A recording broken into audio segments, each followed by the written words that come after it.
की सूरत। जब धुन से तू न्यारी हो गई तो फिर तेरी यारी कहते हैं दोस्ती को, मित्रता को, मन के साथ हो गई, मन की इंद्रियों के साथ, इंद्रियों की भोगों के साथ। अब इस तरह से खिंचाव हो गया।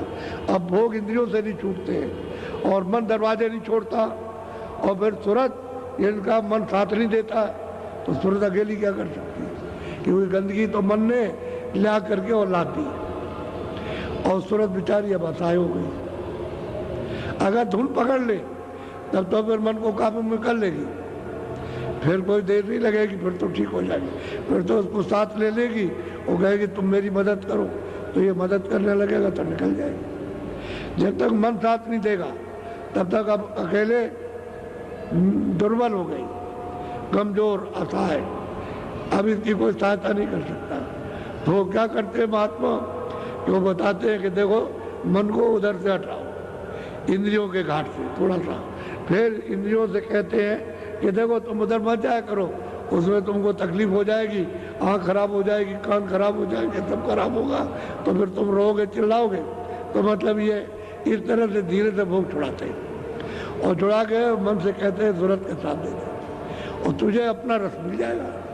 जिस रस को तूने छोड़ा है वही रस मिलेगा। क्यों? कि जब ऊपर से उतर के आया था तो सैतल कमल के नीचे इसका भंडार है,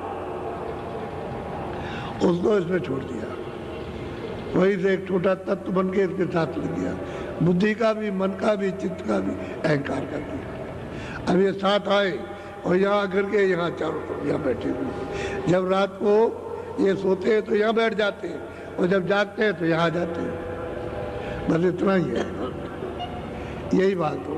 इंद्रियों के घाट पर बैठ जाएंगे और जब नींद आएगी तो यहाँ चले जाएंगे, यहाँ बैठ जाएंगे, यही है।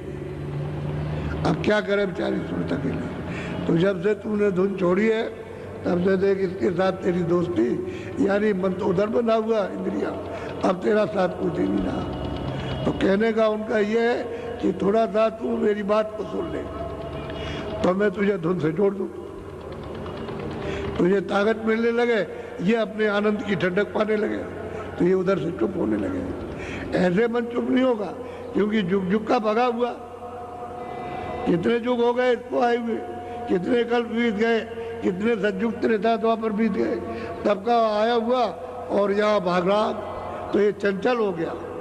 ये ऐसे बस में नहीं होगा, ये बस में होगा तो तरीके से होगा, नहीं तो नाराज हो जाएगा तो बड़ा मुश्किल कर देगा। बोलो क्या? वो जाल फसी जक मारी रे, घर छूटा फिरे। कितनी ऊंची बात महापुरुष कहते हैं कि भवजाल में तू फंस गई झक मार के, बेबस होकर के, यानी तू इस जाल में फंस के उसमें चली गई, मन इंद्रियों के घाट पर वो कमजोर हो गया और इंद्रियां भोगों में लिप्त हो गई, वो कमजोर हो गई, अब झक मारती फिरती है, अब तेरा तो कोई सहारा है नहीं। और घर छूटा, जब घर छोड़ दिया सत्यदेव, सतलोक को छोड़ दिया सचखंड को, तो इस उजाड़ में मतलब है, अब चारों तरफ ये नहीं जा रही है और घूम रही है, कहीं कुछ नहीं मिल रहा है। इससे निकाला इसमें, इससे निकाला पशु में, फिर उससे निकाला पंछी में, उससे निकाल के कीड़ों में डाल दिया, उससे निकाल के वो, और वहां से निकाला तो वहां पहुंचा दिया नरक में, वह यही भोग हो गए। झक मारती फिरती है, लेकिन कोई इसका सहारा नहीं मिलता कि हमको सहारा मिल जाए। इतनी ऊंची बात, घर छूटा फिर उजाड़ी। अरे अपने घर को छोड़ दिया, अगर मान लो आपका घर बाहर गए तो उजाड़ी में, और क्या, कौन आपको रहने देगा अपने घर में? इसमें फंस गया कर गया, और फिर आपने बाहर व्यवहार बना लिए, रिश्तेदार, खानदान, ये वो, उसमें फंस गए।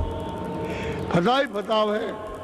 अब वो मोह ममता व्याप गई, तुम मेरे हो गए, मैं तुम्हारा हो गया, ये हो गया, वो, इसमें फंस गया करके। अब घर छूटा है, सब उजाड़ी उजाड़ है। जहाँ तुमने अपना कहीं भी रिश्ता नाता जोड़ा, खत्म। अब उसके लिए रो, वो तुम्हारे लोग कुछ नहीं कर सकते उसका। तो कहते भौजाल में, ये भौजाल है, घर छूट गया, घर का रास्ता नहीं मिल रहा। और महापुरुष मिलेंगे तभी मिलेगा और कोई रास्ता। बोलो। हाँ, गुरु ज्ञान नहीं चितरारी रे, विष भोगे विष।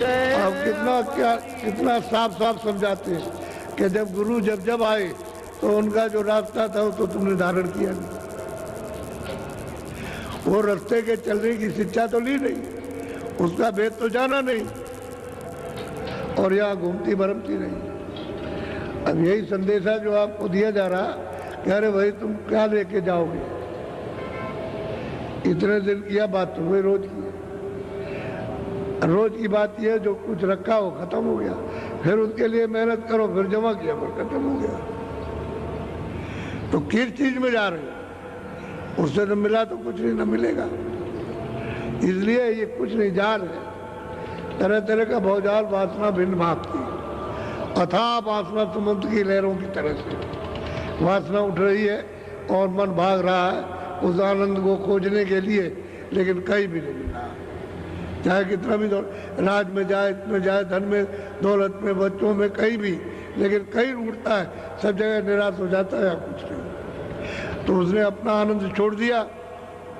जब अपना आनंद छोड़ दिया तो मन क्यों रुके, और सूरत को क्यों, उसको बेचारी को कुछ चैन मन मिले, वो भी फंस गई आकर के। भेजा था लेकिन भूल उससे भी हो गई कि नाम छोड़ दिया। अगर धुन को छोड़ती नहीं तब तो सदा जागती रहती, होश में रहती, और धुन छूट गई तभी मौका मिल गया। तो मन दिया था उनका एजेंट है, काल भगवान का, जिन्होंने कर्मों का विस्तार किया उनका वो एजेंट है कि सूरत को जाने तू मत देना। आपको ये भेद तो मालूम नहीं है। कोई मन, कोई मतलब जीवात्मा या कोई रूह या बुद्धि, कोई रूह जीवात्मा नहीं है, वो तो तत्व है वहाँ का, वो साथ लगा दिए गए। और जब तक तत्व अपने में नहीं पहुँच जाएगा भंडार में, तब तक आपका पीछा नहीं छोड़ेगा।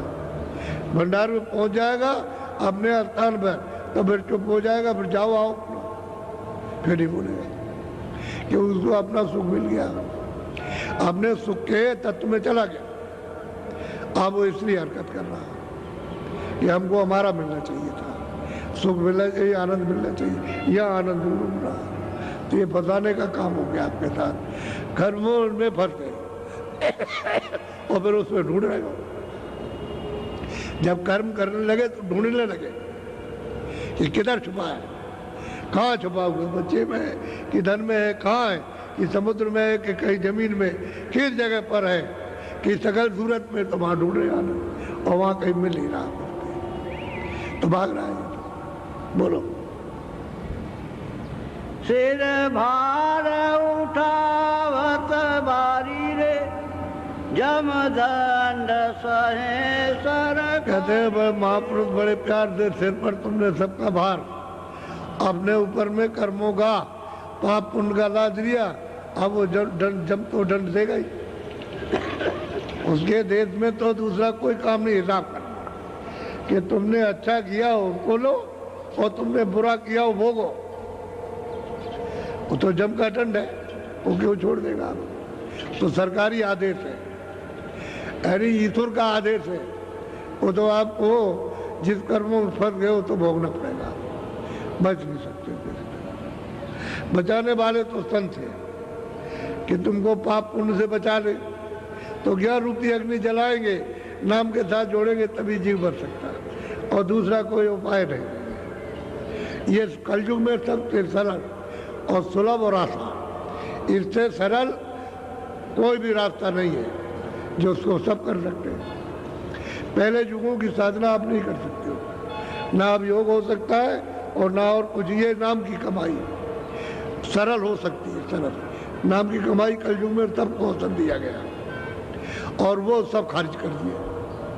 संतों ने ऊपर जाने के लिए सब खारिज कर दिया, ये सुलभ कर दिया। तो इसमें सब देशों में जा सकते हो, स्वर्ग भी जाओ, वैकुंठ भी जाओ, क्योंकि वहाँ 14 भवन है, 14 लोक है, 14 लोक है स्वर्ग वैकुंठ में, तो उनमें आप सब में जा सकते हो।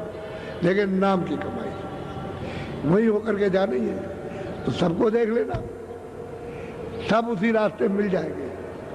उनको भी जाना, फिर ऊपर में सूक्ष्म लोक में जाना, तो वही जाने का रास्ता है। ऐसे तो नहीं इधर होके चले जाओगे, रास्ता वही है कि बीचों बीच से होकर के जाना और बीचों बीच तो होकर के आए हो, अभी आपको बीच नहीं मालूम। तो कहते हैं सिर पर बाल लाद लिया, अब ये जात का